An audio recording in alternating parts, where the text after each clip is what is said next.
ആക്കുന്ന പോലത്തെ മസാലകളെല്ലാം ഇട്ടിട്ട് ജസ്റ്റ് ഒന്ന് വഴറ്റി അടച്ചു വെക്കും.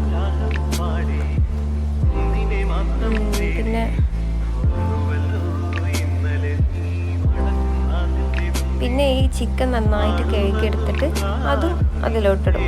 ഞാൻ പെട്ടെന്ന് പണി തീർക്കാൻ വേണ്ടിയിട്ട് ഒരു ഭാഗത്ത് കറി ഉണ്ടാക്കുമ്പോൾ തന്നെ മറ്റേ ഭാഗത്ത് ചോറ് വെക്കും. അപ്പോൾ ഇത് നെയ്ച്ചോറായതുകൊണ്ട് തന്നെ നല്ല സിമ്പിളാണ്. ജസ്റ്റ് ചെറിയൊരു കുക്കറിൽ 3 ലിറ്ററിൻ്റെ കുക്കറാണ് ഞാൻ ഉപയോഗിച്ചിട്ടുള്ളത്. അതിൽ കുറച്ച് സൺഫ്ലവർ ഓയിലും പിന്നെ സാധാ നെയ്യില്ലേ, നെയ്യ് തീരാറായി. കാരണം ഞാൻ നാട്ടിൽ നിന്ന് കൊണ്ടുവന്നാണ്.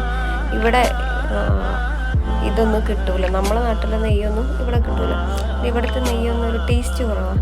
അതിലേക്ക് ഏലക്കായിട്ട് അതിൽ കുറച്ച് ഉള്ളിയും ഇട്ട് വഴറ്റിയിട്ട് ജസ്റ്റ് കുറച്ച് പാകത്തിന് ഉപ്പും 2 ഗ്ലാസ് അരി, ഞങ്ങൾക്ക് 2 ഗ്ലാസ് അരി മതി. 2 ഗ്ലാസ് അരിയിലോട്ട് 4 ഗ്ലാസ് വെള്ളം